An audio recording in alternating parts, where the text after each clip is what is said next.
আঞ্জুমানে আল ইসলাহ ইউকের কেন্দ্রীয় কর্মসূচির অংশ হিসেবে গ্রেটার ম্যানচেস্টার ডিভিশনের উদ্যোগে এক লিডারশিপ কনফারেন্স অনুষ্ঠিত হয়েছে ওল্ডহ্যামের দারুল হাদিস লতিফিয়া নর্থ ওয়েস্টের হলরুমে।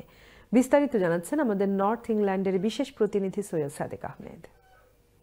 আহলে সুন্নাত ওয়াল জামাতের পতাকাবাহী সংগঠন আঞ্জুমানে আল ইসলাহ ইউকের কেন্দ্রীয় কর্মসূচির অংশ হিসাবে গ্রেটার ম্যানচেস্টার ডিভিশনের উদ্যোগে এক লিডারশিপ কনফারেন্স অনুষ্ঠিত হয়েছে মঙ্গলবার ওল্ডহ্যামস্থ দারুল হাদিস লতিফিয়া নর্থ ওয়েস্টের হলরুমে।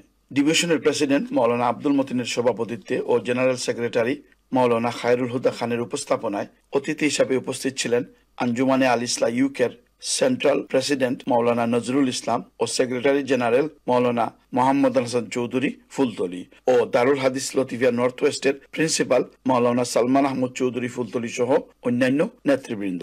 অনুষ্ঠানের কর্মসূচির মধ্যে ছিল নেতৃত্বের গুণাবলী অর্জন ও উত্তম চরিত্র গঠনের নিমিত্তে বিষয়ভিত্তিক প্রশিক্ষণ, ইউকের জমিনে দ্বীনি খেদমত বিস্তারে বিভিন্ন শহর ভিত্তিক নেতৃবৃন্দের সাথে মত বিনিময় এবং যুগোপযোগী কর্মসূচি প্রণয়ন ও বাস্তবায়নে পারস্পরিক পরামর্শ প্রদান। কনফারেন্সে গ্রেটার ম্যানচেস্টার ডিভিশনের আওতাধীন বিভিন্ন শাখার প্রায় শতাধিক দায়িত্বশীল উপস্থিত হওয়ায় সংগঠনের পক্ষ থেকে ধন্যবাদ জ্ঞাপন করা হয়। সকলকে আমরা কোরআন হাদিস থেকে ইসলামিক নেতৃত্বের সম্পর্কে আমরা যতটুকু সম্ভব ট্রেনিং দেওয়ার চেষ্টা করেছি। ইনশাআল্লাহ আঞ্জুমানে আল ইসলামের মাধ্যমে এই সমাজে আল্লাহ এবং তার রাসূল সাল্লাল্লাহু আলাইহি সাল্লামের ইশক ও মহব্বতের বাণী পৌঁছে যাবে, আমরা এই আশাবাদ ব্যক্ত করছি। সেন্ট্রাল কমিটির পক্ষ থেকে ম্যানচেস্টার ডিভিশন ব্রাঞ্চের এই ট্রেনিং অনুষ্ঠান আজকে অনুষ্ঠিত হয়েছে।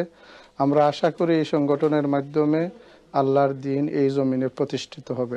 Syed Sadek Ahmad, channel S news, Oldham, Greater Manchester.